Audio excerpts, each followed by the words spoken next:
Welcome to the Natural Health Podcast, where we bring awareness of sustainable health in a business hustle space. The Natural Health Podcast is perfect for the high-performing, business-minded individuals who want to work with their biochemistry to optimize their success and their health.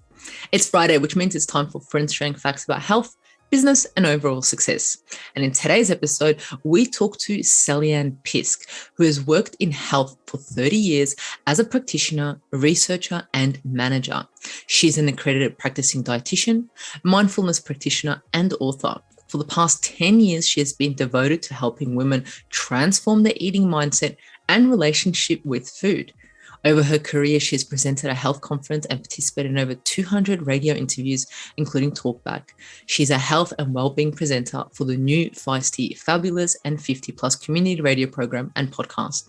Sallyanne founded Eating for You, an online business to help women reclaim themselves and their lives through mindful eating and living. The Eating for You approach is based on scientific research, Eastern nutrition, and Sallyanne's own experience of transitioning from dieting to mindful eating herself. As she realized that healthy eating wasn't meant to be so hard, Sallyanne has a private community of over 2,000 members. Some interesting things that she absolutely loves doing is she has a natural horse partnership, the she does multi-day treks and loves gardening and food. She also loves watching and solving murder mysteries and has visited Nepal 5 times, but still hasn't been to Everest base camp. And she overcame her fear of heights with the help of some heavy mist fog. Welcome to the Natural Health Podcast, Sallyanne. Thanks, Mihaela. It's great to be here. That is amazing. Everest base camp is probably like on my to-do list. Just doing that would be absolutely amazing. And you've been there 5 times and you haven't been there. What's happened there? Yeah, there's a bit of a story behind that one. My husband first went to Nepal, probably over 40 years ago. So he has certainly seen a lot of change, in the country over that time. And when he first went, of course, he went around the Everest region, but it's so busy there now, Mihaela. When we go to Nepal, we go to more remote areas. So I don't know that I will ever get to see Everest Base Camp. It's not really on my bucket list, I must admit, because there's just so many other amazing mountain areas and villages in Nepal to visit. Yeah, I can just imagine it must be absolutely fabulous. So when was the last time you went? I think it was 2000. It was either 2017 or 2018, and we have had plans to revisit, but of course the COVID-19 pandemic has put a halt to all of those plans. Yeah, so it's coming up soon. The next trip, then. Yes, that's certainly on our list. Yes. That sounds magical. So look, Sallyanne, you've done a lot reading into your bio and looking into you. You seem to be a practitioner with a wealth of experience and knowledge. So what I want to know is what have been the key turning points? Because it usually is in our life. There's these key points or key events or people that have come into our life that have just changed things. What would you say yours are for your life? Oh, gosh, that's a big question. There's certainly been lots of influences in my life, as you said. And certainly in choosing my career to start with, it was, even as a teenager, those battles with food and thinking, I really don't want women to go, through this process. And I enrolled to do nutrition and dietetics. I was living in Victoria at the time, so I went through Deakin University. It was the place back then. And once I got studying, I thought, oh gosh, I could do psychology or I could do exercise science, because they're equally as relevant to our general health and well-being. And so that was kind of the starting point. And unlike a lot of my colleagues, who were studying at the time, I never thought that one person with an issue with overweight or a particular health condition was the same, because, our personalities and our lifestyle our culture, all of these influences the way we eat and we think about food. So even early in my career, I had this inkling it was going to be much bigger than just understanding biochemistry and, nutritional physiology. I knew it was always going to become something else. So that was kind of happening. I graduated and worked in regional areas in New South Wales, got wonderful experience in community and public health nutrition. But then I suppose my own experience with, disordered eating or eating for reasons other than health, enjoyment, physical hunger hit after my brother died suddenly. I developed a comfort eating habit. And even after the grieving process, which I have to admit, took me probably 12 months to, never ever, get over, losing someone so close to you. But in terms of the amount of impact on my day-to-day life was lessening, within 12 months. But I still had this comfort eating habit. And it was at that point, talking with another colleague, that I realised that I had experienced both ends of the eating spectrum. I didn't realise that I was a restrictive eater like many women were in that era, because somewhere in our teens we thought that the way to eat and maintain our weight and be healthy as an adult meant that you had to be on some sort of diet, or you had to be actively restricting or withholding certain foods or quantities of foods. And so that was obviously a turning point, one, to realise that, oh my goodness, up until this point in time, even with all my education about nutrition, I'm a restrictive eater who was now a comfort eater and overeating and thinking, oh my goodness, where am I supposed to be? How am I supposed to eat? And it was really daunting at the time because, of course, when I was restricting, I was a lot of weight. And then, of course, with comfort eating, I had put on weight and gone up a couple of clothes size. And so you're left there thinking, oh my goodness, where's my body weight supposed to be? I don't even know what weight I'm supposed to be, size and shape, So looking back, that was a big thing, just talking through these issues with my colleague and her encouraging me to think about food differently was really challenging. She just shared her observations of me. We still are wonderful friends and very honest. So that was a big turning point, thinking, food knowledge is not enough. I had at this stage, 4 years at university and was soon embarking on my master's research. So, it doesn't matter how much education we have about food, doesn't mean it's working for us. So that's where it started. And soon after that, I was introduced to Chinese medicine through my work and colleague, and that got me thinking again very differently about us as individuals and what we need in our life and from food. And then when I started travelling with my husband to Nepal and India, I was introduced to Ayurvedic practices and have had some wonderful conversations with Ayurvedic practitioners in India and still have contact with one of the doctors now. And I just started to see these links, between Western science and Ayurveda. That was around the time when more research was coming out about the gut microbiota. And of course, in Eastern medicine, for centuries, they have said, thousands of years, in fact, they've said all health and illness stems from the gut. And here we were with science actually now being able to understand, that concept. And there's been other links as well that I have found really interesting coming out as well. So, that's part of the journey. Probably the main turning points for me. And then, deciding to write the book, which really brought all of these ideas, well, maybe not all of them, but a lot of them together into the one place. Yeah. Yeah, thanks for sharing with us. We know that grief causes many emotions and many habits or addictions or changes in us that we would have never even thought about, that we even had within us. And for some individuals, it may be things like not eating and totally restricting. Right. And for others, it may be completely letting loose. It depends on, the nervous system, how they're dealing with things, what their cortisol's like, and so many things. So thanks for sharing that with us. I really appreciate it. And I think the key thing that I heard there is that you reflected back and you had a colleague being like, help me out here, even though we may be experts in so many things, and like you said, we may research so much stuff, we may be missing some things when it comes to us. And it's amazing that you reflected upon that and went, you know what, wow, there's something else here, there's something going on here, and you reflected on that, and now you're helping so many individuals that may be going through a similar journey that you went through. Yeah.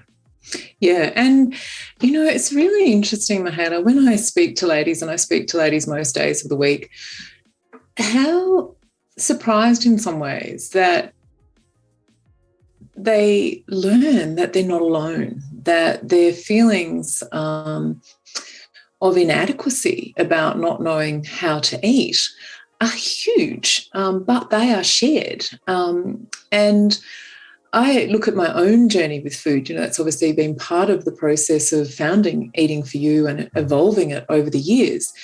And when you think about it, we really had no choice over our food, potentially until we were adults. And our relationship with food and being nourished by nutrients starts before we're born. And so it's very much reliant on what's happening for our mum at the time as well. And, what she's got control of or not got control of as well with her own health and well-being. And so it's understandable, that early on we have this relationship with food and being nourished by nutrients, but we don't have control over that. And so our parents don't know necessarily what we need as individuals to eat either. I often talk to my mum now and I said, Mum, how did you ever know how much food we needed to eat? Because I came from a family where everything was plated for you and you had to eat everything on your plate, whether you were hungry or not. And she'll say to me, well, Sallyanne, I didn't know how much you needed. And I said, well, then why did you make us eat it all? But, she had this concept that, this plate of food would be nourishing for us. And so, and of course, there was also that overlying cloud, of her growing up in the Depression and, food being so valuable and scarce and you never waste food. So you've got this issue of, not wasting food, yet you're kind of eating more than what you need to because it's there and you don't want to waste it. So there's all these kind of rules around food or beliefs around food that are ingrained in us at a very young age. Yeah, it's so true. Like, what have we been programmed with? What type of mindset have we been programmed with around food, around starting food? Like, do you eat at a table? Do you eat on a couch? Do you eat outside? Do you pray or do you breathe before you put the first food in your mouth? Or do you, as soon as you finish, you get up and do the dishes, or you sit there for a while and you communicate? Do you even sit with other people? All of these questions, right? And when you dig into it, you're like, oh my gosh, there is so many things right there. It's not just as simple as food on the table, in it goes, because there's so many other things that impact it. I can't wait to dig into it more. But before we get even further into all this stuff, I wanted to know a little bit more about Sallyanne, what it means for her, what success looks like for her, and what optimal health now looks like for you. What would you say that is? Yeah, look, I spent a little bit of time reflecting on this morning, Mihaela, because I knew that success would be one of the questions we'll be talking about. And to me, success comes back to a sense of happiness, and that's an internal happiness. And, I know we tend to think of success as, achieving something that we set out to do. We often align it with achieving a goal, which is true. But then, I thought about that and I thought, I've set goals, and when I've achieved them, I haven't actually been that happy because the result I got didn't necessarily have the outcome that I was expecting. And so certainly having a sense of achievement is part of it, but it's not the full story. It's about a sense of purpose. It's a sense of contentment. It's a sense of fulfillment. It's a sense of, I don't know, and I hope everyone listening has had a moment in their life where you just know you're at the right place at the right time with the right attitude. It's just like you're exactly where you're meant to be, mentally, physically, emotionally, spiritually. It's all just come together. And it's like that wow moment. And I certainly can't say that I have a moment like that every day. But that's kind of that sense of, yeah, it's okay where I am. Even if you have a sense that you're not quite there, but you know that you're on the path, that might be another way to explain it. That you're where you need to be or progressing in the way that you need to do. And so that's a very holistic, sort of viewpoint. It's my relationships, it's my health, it's my career, it's my life purpose. It's all of those things that are important to me as success. And when it comes to health, this is a really good question at the moment, because I would say I'm not running at 100% at the moment. But that's part of knowing yourself, which is so important, and which I've learned through the mindfulness practices, but also just understanding health more from, an Eastern point of view, in terms of being able to wake up in the morning and say, how's my body feeling today? How's my mind feeling today? What is it that I can do for myself today so I'm closer to that 100%? And as you said, sometimes we do have to reach out for help. And, I realized the other day, I've been making these changes, day by day, and I'm still just not getting back to that 100%. It's time for me to go and have a visit with my Chinese medicine colleague. So that's what it is to me. It's making the choices you can for yourself, but also gaining confidence in having your own health gauge, so you know what it is to feel well. And I realized, working in health retreats a while back, that we can lose touch with what feeling well really feels like. It was amazing to see our guests, over 5 to 7 days, experience a new sense of wellness, as they, stopped the coffee, stopped the alcohol, had time for relaxation. Early on, they may not get better sleep if they were having withdrawals, but by the end of the 5 days, that everyone would say how clear that, our eyes, your eyes become. There's just a sparkle, there's just a clarity. And that's kind of the sense of wellness that I'm talking about, that there's a clarity, there's a sense of strength. No matter what's going on, you've just got that. Yeah, you feel like the tap's turned on and it's filling you up. Yeah, I love your definition of success and optimal health. Success being like you said, you achieve something and then you were like, oh, I'm not actually that happy about achieving it. About, being in the process and going with the flow and actually enjoying that part. And then health is just absolutely amazing. I love that, coming from a health practitioner, many people would be like, what, you should be 100% all the time. And it's like, well, maybe not. Maybe, like you said, you need to call out and get that health. But that's the important part about optimal health, is knowing and gauging, where am I at today? How am I breathing today? What's my gut function like today? What's my energy like today? How was my sleep? And keeping track of it. And then when our body gives us signs and symptoms, we're like, oh, thanks for that. I'll take that and I'll do something with it. So I think you explained that absolutely amazing. I love that definition.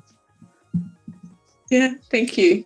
Awesome. So look, now that we kind of know a little bit more about Sallyanne, visiting Nepal and being a health practitioner and so forth, I love that.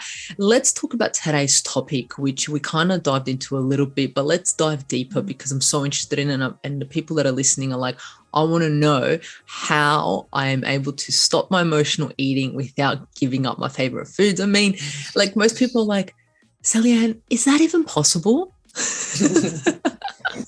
Are you able to answer that for us? Is that even possible? How am I able to stop my emotional eating and not give up my favorite foods?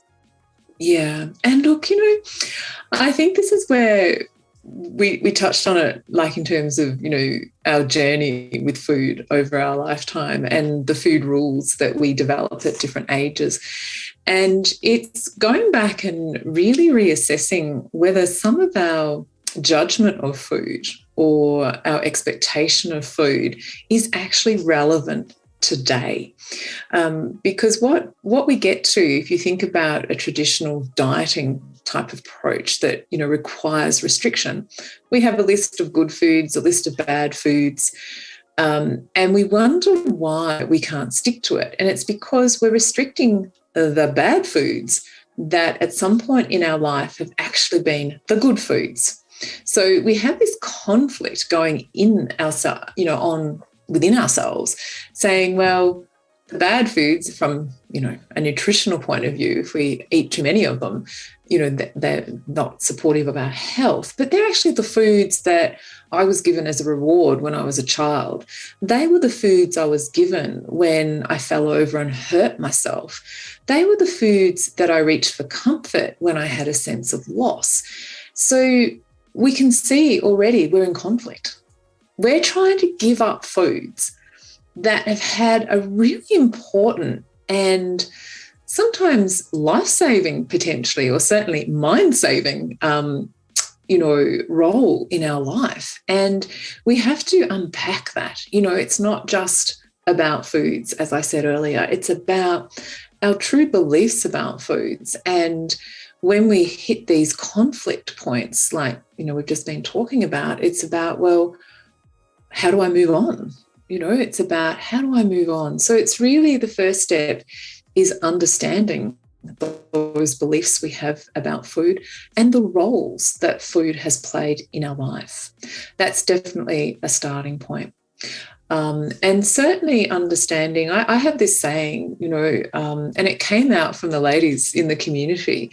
They would start explaining foods to me like, I feel nourished when I eat this, or I feel nourished when I choose to not eat for these reasons. I feel nourished when I spend some time in nature. So we started, and of course, nourished obviously has a different feeling for all of us as well, but it's that sense of sustained nourishment. It's not that quick fix that we regret later because we feel physically unwell or we feel like we've broken our commitment to our health. And that's another conflict point that, that comes up. Ladies I talk to, all about healthy food, but are stressed out because they're not eating it, So, so it's about nourishment, and I have that saying that, it might be a couple of pieces of chocolate today that nourishes us, but it might be an apple tomorrow.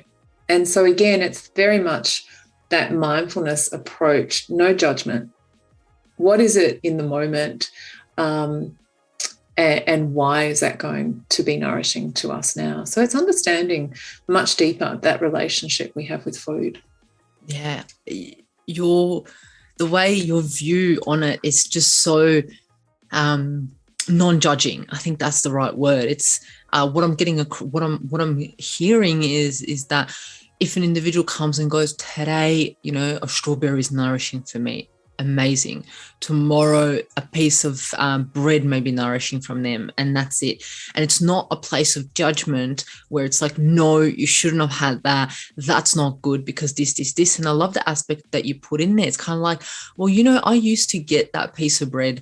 Mum used to make, especially my mum used to make homemade bread. And it's like, now you're telling me I can't eat that? The smell of that homemade bread and just sitting down and eating it while it's fresh.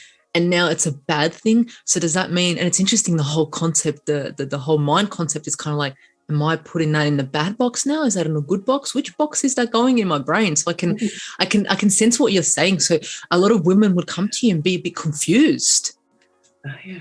Yeah. And there's many reasons why ladies struggle, to put that food knowledge into practice, as I did, and I had university and degrees and postgraduate degrees in nutrition. So we know it's more than that. And it's just that other element of mindfulness I've been talking about a lot more recently is being curious. And being curious helps remove the judgment around what we do. And so it is being curious about, well, we may have found that, today I ate a little bit too much for lunch and I just felt a bit full, a bit sluggish, a bit heavy after I'd eaten. So tomorrow I'm just going to have a bit less and see what happens. So we're phrasing it in, well, what can I do instead? You know, we're going into solution focus rather than blame focus. It's like, yeah, let's just see what happens. Or, you know, maybe I eat lunch a bit earlier because what actually happened, I got so hungry that my drive to eat was so strong. I ate too fast and I missed out on those satiety signals when I'd had enough. And so it's really just taking notice and becoming curious about what combinations of food, what time of day is really the best time for me to eat. So, Sallyanne, are you saying that we should listen to ourselves, listen to our body? Is that what you're saying? Yeah, definitely. And look, you know, and just to comment on that, because sometimes ladies will say to me that I'm working with, I don't know if I can trust my mind because, you know, I've led myself astray for so long. That's a good question. That's a good question. I can imagine a lot of people would ask that. And so that again comes from just observing. So, you know, there's an element of observation, a little bit of journaling, just to really connect with what we're doing, because we can. On the surface, we can say, oh, yes, I'm choosing some chocolate today because I want it to nourish me. But underneath, it might be, I'm going to eat the chocolate because I'm supposed to be restricting it, but I'm going to have it anyway. You know, because that dieting mentality and that good-bad relationship with food takes a while to go. And so sometimes that concept of being mindful and nourishing ourselves is actually masking old, you know, dieting, you know, rules. Or it might be, I'm having the chocolate because it's going to nourish me. It's what I feel like eating. But really that's masking being bored. Okay, so it can take a little bit of time, and it's being honest with ourselves in a non-judgmental way from more a curiosity point of view. And what tends to happen when this is occurring for ladies, they'll say to me, you know, look, my eating's going really well. I'm getting this hang of mindful eating. But after dinner or after lunch or a particular time of day, this habit is persisting. So that's when we go on and we do some deeper exercises to really find out, you know, what the reason is for eating. Yeah, it's so interesting. And in there you said good and bad food, like the list, and you said it should go. So are you saying that there's no such thing as good food and bad food? Yeah, and again, I have a saying that really has come from our community, and that is, there are no good or bad foods, only foods that nourish me. That's an amazing affirmation. That's a really good affirmation. So that's kind of where we go. Because if you think about it from going back to giving up our favourite foods, you know, that could be chocolate for some people, it could be ice cream for someone else, it could be potato crisps for someone else. And then for others, it could be homemade bread because, you know, they find that they eat so much of it because they love it so much, but they know it's not supporting their health in the way that they would like it to. So it's really about learning how much of these different foods are actually nourishing and what is our tipping point where it is no longer nourishing to me. And it's learning about what your mind and body gives you feedback on in terms of that response that you're having to the amount of food that you've had. Yeah. The point that I love that you said there is not this chocolate is bad for me. You said it's not nourishing or it's not supporting my health. What an amazing mindset shift. I mean, I get a lot of people come and see me and they're like, you know, this food is bad for me. I know I shouldn't be eating it. But just shifting the language to what you just said, it's not supporting my health or it's not nourishing me, or it's, you know, you can even go further and it's not, you know, supporting my cells, or, you know, that in itself is positive language. And we know how our cells work and our whole body works. It works on, you know, bringing the good out, not the bad, because then even that negativity can make you sick. So it's really interesting, the language that you're using. I love that. So are we supposed to diet? What are the first steps of going away from dieting if we are not supposed to diet? And I mean, back in, like you said, back in like 2000s, 90s, diet was the thing, like no fat, low fat, so forth, this diet, that diet. When you pick up Women's Weekly, when you pick up any, thing, it's like, this person's been on a diet and lost 30 kilos. It's like, well done, celebrity. So we grew up with that. We think dieting is normal and we're supposed to diet every 1st January of the new year. So give us your feedback on that. Are we supposed to diet? Yeah, and look, I love this question because when we look at where the word diet came from, it came from Greek medicine, dieta, which didn't mean restrict food. It meant a way of life. And it was kind of what we talk about in the Eating for You approach. It's about bringing everything in that nourishes us, and that's food, it's sleep, it's exercise, moving, not so much exercise, being active, having, positive relationships with people, understanding what your life purpose is and having meaningful work. So that's what diet used to mean. So we've kind of really sabotaged that original, definition of diet. And then the next one, is that, well, diet means the foods that we eat. So that's kind of neutral as well. It's non-judgmental. But of course, what you're talking about, and most of us understand diet as now, is restricting something in order to get a result. Okay, so we go on a weight loss diet. We might go on a diet for our diabetes. I just want to put, sort of a proviso in here that, yeah, sure, for people who have food intolerances, allergies, maybe enzyme deficiencies, and they're not able to digest and metabolize certain foods, well, then, of course, you are in a situation where those foods do need to be restricted because they could be life-threatening if you actually eat them. There are points where restriction is required, but not in that general sense that we think about it now in terms of all of, the weight loss programs that are out there. And that's the main one that people look at, or it could be, reverse your diabetes, or there's all sorts of things out there now. So no, for me, it's not about going on a diet. If you want to have that concept of diet in your life, create your own one. What is it that you need to eat and to nourish yourself? But having said that, not every day is the same. This is the other, myth that we've got to break through. I was great. Like did what dietitians did back in the 90s when I graduated, and that was we gave people a meal plan. And, you followed that every day. Obviously not the same foods, we did give some variety.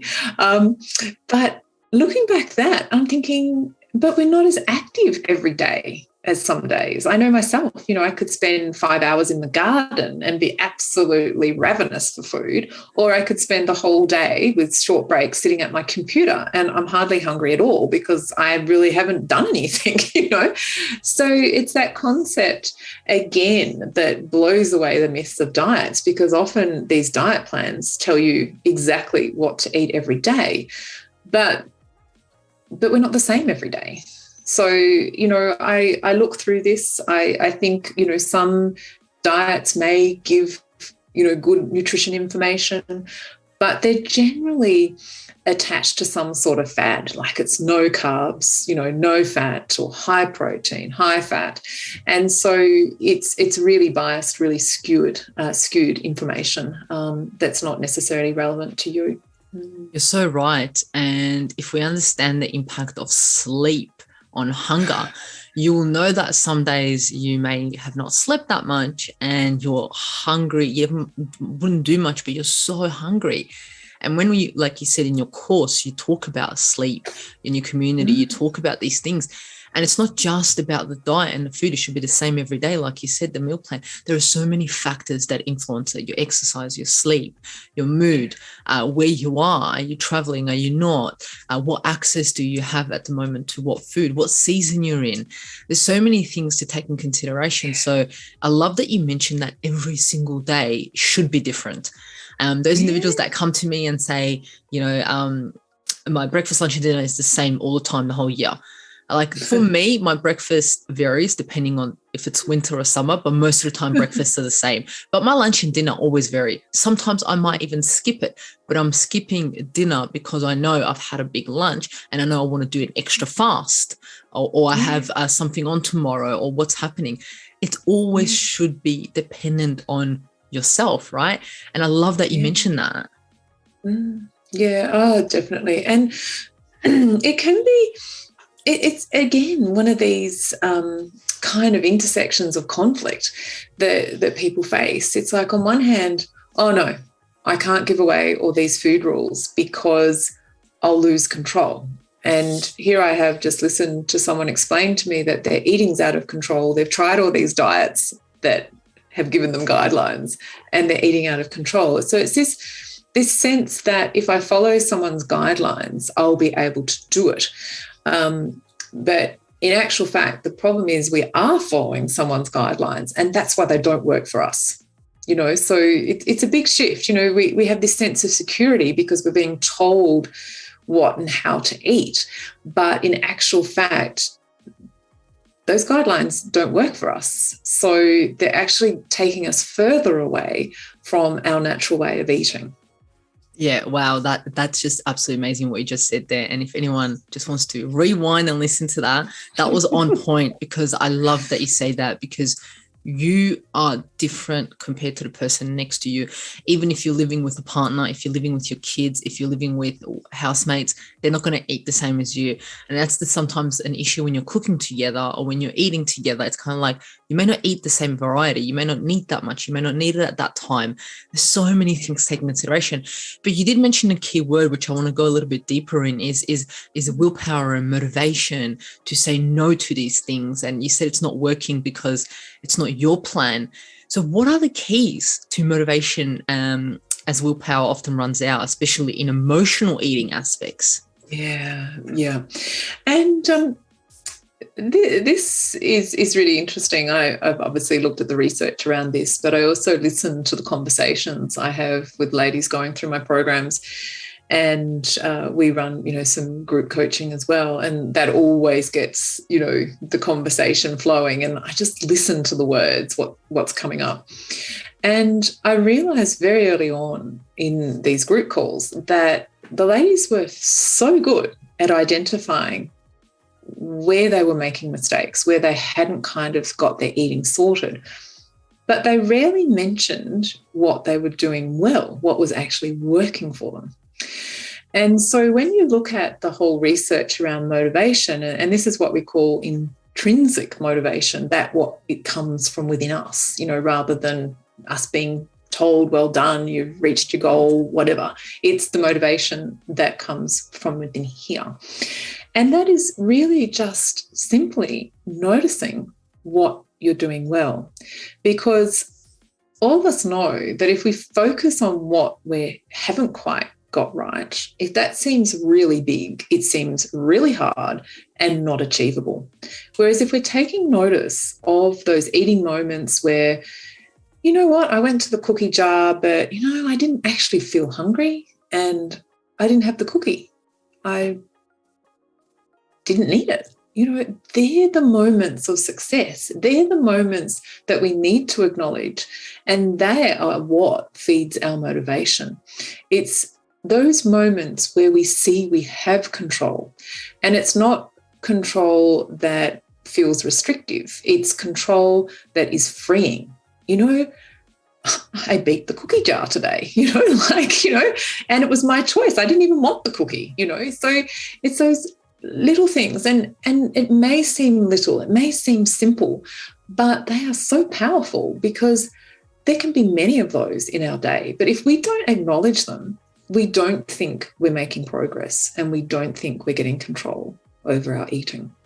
So it's the positive reinforcement to ourselves and not just the people around us. You're right. If you win with the cookie jar, that's a star.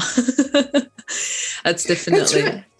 And it's actually acknowledging the wins, because again, for many ladies I work with, they do want to lose weight. and of course, historically in the past, in fact, even the present, still many programs say, weigh yourself, as a measure of your success. Whereas I tend to take that away and say, sure, weigh yourself if you want to, but I really don't want you to, because I want you to be focusing on these moments, these eating decisions, moment by moment, because I know if we get 9 out of 10 of them working for you, then your weight is going to take care of itself. Yeah, that's amazing. I love that. I love that aspect. And it's like, what, a dietitian saying, don't weigh yourself? And going back to the cookie jar, the interesting thing is individuals will go get the cookie and they'll eat the cookie and you'll be dopamine rush. But if you go to the cookie and you turn around and you reward yourself, that's a dopamine rush in itself. So you got the outcome either way. If you had the cookie or not, you can just do it in different ways. That's right. I love that. I love when you understand how our body works and how you can use little things to kind of tweak this, tweak that. And yeah, it's absolutely amazing. So what does it mean to eat mindfully? Because you mentioned that at the start, you said we need to be a little bit more aware of ourselves when we're eating, how we're feeling. We hear this all the time when it comes to emotional eating. But what does it mean to yourself and your community when you talk to them about mindful eating? Yeah, and I suppose first up, I talk about mindful eating as starting before we're eating, during the eating process, and afterwards as well.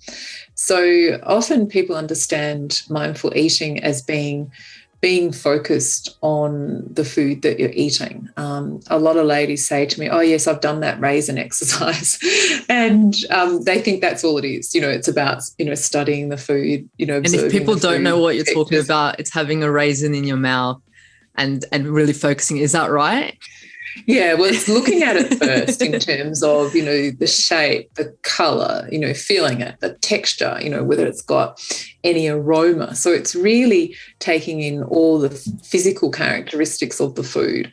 And then, of course, once it gets into your mouth, whether it's the texture, the flavours, or the mouthfeel experience of eating as well. But, of course, when you're eating a meal, being able to tune in with what does satiety feel like? What does maybe not eating enough feel like? What does eating too much feel like? So that physical feedback on quantity as well comes. But just on that physical aspect of eating, the thing that I have tested many times with workshops a few years ago was getting people to do an exercise where they were imagining eating their favourite food and going through quite a deep, mindful eating experience on all of those physical aspects of the eating experience. And texture, 9 out of 10 times, will come up as the reason why that food is the favourite food. And it's really interesting, that whole mouthfeel and how that adds to the pleasure of eating, because I would have thought, it's the taste or it's the aroma of the food, but no, it was actually the texture. So, yeah, it's really taking on board those elements of the physical experience of eating. But before we actually start eating, it's understanding why we're going to eat. Is it because we're hungry? And if we're not hungry, what are the reasons for eating? And then afterwards, it's tuning in with, well, how well did I meet my reason for eating? Do I feel nourished? Do I feel physically satisfied, no longer hungry? Do I feel energized or do I feel lethargic? What is my response to foods? Sometimes it can just be a mouthful or 2 mouthfuls and we feel like, oh my goodness, I'm so full now, and it's understanding how our eating experience went. And it's yes, we are making some assessment, but it's also initially just observing how we're feeling and then making an assessment. Well, did I meet that goal? And if I didn't have, a nourishing experience of food, what can I do differently next time I eat? Because we want to learn from these experiences. And I think this is where mindfulness can show us that in a very kind and compassionate way, because as I said before with the example, we stay solution focused rather than beat ourselves up because I ate 2 spoonfuls too much, or I ate more chocolate than what I realized, or whatever the eating experience may have been, if it was a negative experience. Yeah, I absolutely love the concept of mindful eating because it allows us to play around. Like you said, what does it feel like to eat not enough? What does it feel like to actually feel hunger? If you ask someone, like, when was the last time you were actually hungry? And what does it feel like? People will look at you and go, I don't know. Like, what does it feel like? Does it feel in your tummy? Is it in your throat? Do you get saliva? Do you get gargling? Like, what do you shake because your blood sugar level's gone so low? What does actual hunger feel like for you? Yeah. And it's interesting too, because going back to that whole dieting question, before, that often diets are encouraging us to override our feelings of hunger. And it's like, and so again, those feelings of hunger are still there, but we're overriding them. We're not actually picking up on them. And so we're not able to match, if you want, the fuel with the empty tummy. You know what I mean? Like, if it was a car, it would stop, So we're kind of, overriding that natural feedback. So that's often a damaging effect of, restrictive dieting as well. Yeah, you're so right. And the whole concept of experiencing and being like, let's see how long I can go before I feel really hungry. Let's see what it feels like to overeat. Not that you would want people to, but just so people are more in touch with themselves and go, what does it feel like if I don't have any protein in my meals? I get that for a lot of people. I get them to try, and I go, one morning have a protein-filled breakfast, the other morning don't, and let me know when you get hungry and how you feel, because I kept blabbing on. I'm like, you're not eating enough protein, and get them to practice, and they do, and they're like, Mahela, it's so different. I'm like, bingo, there you go. And because they feel it, they go, cool, now I'm going to ensure that most of the times, especially if I have a jam-packed day, I have that filled protein breakfast. And I don't say have it at 7 a.m., 8 a.m., 9. I say when you feel like having breakfast, but ensure that you do have it if you have a jam-packed day. It's a game changer. Mindful eating for individuals is absolutely a game changer. So the question that you asked your mum, how did she know how much to feed you guys? So how do we know how much to feed ourselves? How do we know how much to eat? Yeah. And I say to people as a starting point is, because most ladies will say to me, I eat too much, and it can be at meal times. Sometimes it can be snacking, but let's just use meal times. They'll say to me, I've been serving up, this main meal every day, and I know it's too much, And so I'll say to them, okay, how about, tomorrow just cook the same amount of food, but just put half onto your plate. See what that feels like, knowing that you can go back and get more if you need it. Yeah.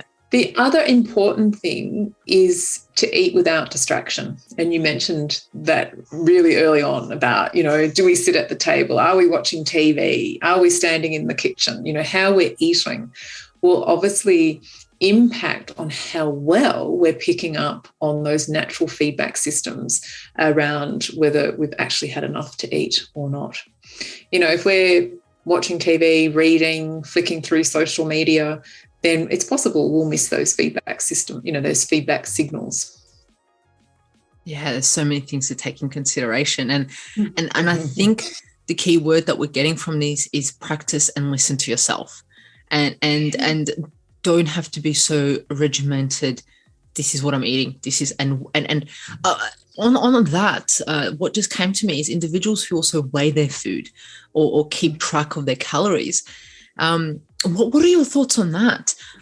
Measuring how many carbohydrates, protein, and things like that. They may be either trying to achieve a goal in bodybuilding, you might be trying to achieve a goal in weight loss, or even gain weight for some individuals. Yeah. What are your thoughts on that? Does that have a role in what you do? Or I certainly think it gives you a lot of information about the food. And if you understand then the digestive and metabolic processes associated with the protein, the fat, the carbohydrate, the calories, then that can give you more information. But the next step is to say, okay, well, when I have this combination of foods, how do I feel afterwards? So again, it would be testing around. Some people love numbers. I've met people that are quite happy counting calories and what have you. They like to do it. And it doesn't interfere with them eating mindfully or changing from day to day, depending on their exercise and what have you. So we can certainly use that. But I think it's more... it can be a security for some people thinking, well, if I stick to this amount of calories or this amount of protein, I'm going to be fine. But if we can use that information and tweak it and get the response by knowing how our body feels afterwards, then we don't need to go through that process of actually recording and counting and weighing and so forth. Yeah, for some people, it can be a tool to use to help them understand and listen to themselves. Is that right? Yeah, it can be. Yeah. Again, it comes back to perhaps a level of trust and building confidence. And if it can be used in a way to build trust in themselves and their confidence in knowing how to eat for them, then it can be a positive aspect to the way they eat. Yeah. Wow. What amazing information on mindful eating, amazing information on emotional eating. I love it. So what would be some practical tips that you could provide the audience with to reduce their emotional eating? I mean, if you could put it down to 2 or 3 practical tips for individuals that can take away from this amazing episode on them to kind of stop emotional eating, I guess, or reduce it or have some hope there, what would be some practical tips that you would offer them, Sallyanne? Yeah, well, certainly we're going to make the emotional eating triggers checklist available. So there's kind of 7 key emotional mindset eating triggers covered in that. But from a practical point of view, the first thing I always ask people to do, is there a particular time of day that this emotional eating habit is occurring? Is there a particular food that is your go-to when you feel emotional? And this can vary because there can be comfort eating, there can be reward eating, there can be stress eating. So sometimes that food can change depending on the overall driver for eating. And then the third thing is that when you reach for food for emotional reasons, just eat it without distraction and just observe. Okay. Because the wisdom around emotional eating comes from within. And ladies will say to me, but Sallyanne, what am I expected to see? What's going to happen? And I said, well, if I tell you, I'm actually going to bias the experiment. Like we talk about this being a game or a research project, that you just tell me what you find out. Okay. And by observing that eating experience when we're under emotions, we get some further insight into why it's happening. And when you've got that insight, you're better placed to then transition that habit and move away from it. Yeah. But certainly knowing the time of day, the types of foods, just giving you that background information to your eating patterns, but it's really that observation while you're eating without distraction that starts to give you some of those deeper insights. Yeah, wow, what a takeaway. I love that. And distractions are key, but then also analyzing what we've been talking about this whole podcast is analyzing what is happening, what is the trigger, what is the food, and then solution focused, like you said, not blame focused. I love that. That's going to stick with me, is being solution focused and not blame focused. That's definitely an amazing thing that's going to get you through. So absolutely amazing podcast. I love the information that you shared with us, and the audience got so much valuable information from your years and knowledge of experience with emotional eating, and got you going through it yourself and now offering this amazing support to other individuals. But before we go, as this is a Natural Health podcast, I want to know, what is your natural health hack, something that not many people know about, that you may do once a week, once a year, even every day, that keeps you at optimal health? I think it's having a dedicated time in the day, and it's normally the morning, to do a mindfulness meditation. Now, whether that meditation be a purely focused 10 deep breaths or a longer practice, it's important for me because in that time, my mind can return to a calm place. And it just gives me that foundation for calmness for the rest of the day. Yeah, wow, that's beautiful. And breaths just bring us back to us. And then you can go, after those breaths, am I hungry? Am I ready for breakfast? I love that. Thank you so much for joining us on a Natural Health podcast. Is there anything else that you want to share with us before we close off the podcast interview with the audience? I mean, the information you provided us with is absolutely extraordinary. And there's so many women and men that may be listening that might go, you know what? I have more hope now to help me with my emotional eating. I have some right tools. I have some techniques, and I have an individual that I can touch base with, like yourself, Sallyanne, to get in touch. Yeah, lovely. As I said, you can find the emotional triggers checklist at eatingchecklist.com, and that will just give you a different perspective on emotional eating and why it might be impacting on the way you eat at the moment. And my main website is eatingforyou.com.au. Beautiful. Thank you so much, Sallyanne. And I'll put all that information in the show notes so individuals can access it easily. And I'll add it also to the newsletter so people can just click on it and access that checklist. And I'm going to check it out also. So I really do appreciate your time on a Natural Health podcast. Thank you so much, Sallyanne. Oh, it's been just a wonderful experience sharing with you. Thanks, Mihaela. Thank you. Thank you for joining us on a Natural Health podcast. And remember, the missing link between failure and success is your health.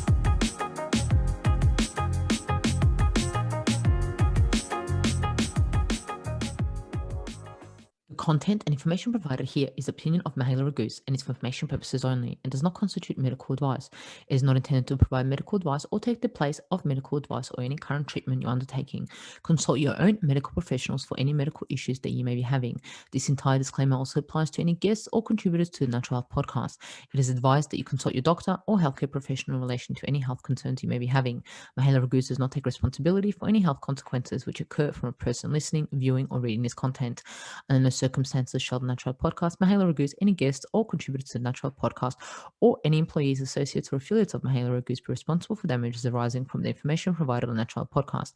By listening to this podcast, you agree not to use this podcast as medical advice to treat any medical conditions in either yourself or others.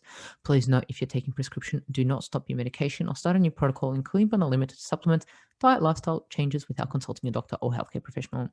If you or any person has a medical concern, you should consult with your healthcare provider or seek other professional medical advice. Never disregard professional medical advice or delay in seeking it because of something that you have read or heard on the Natural Podcast or in any linked materials. If you think you may have a medical emergency, call your doctor or emergency services immediately. Neither Mihaela Raguse nor the publisher of this content takes responsibility for the possible health consequences of any person or persons reading or listening or following the information in the educational content.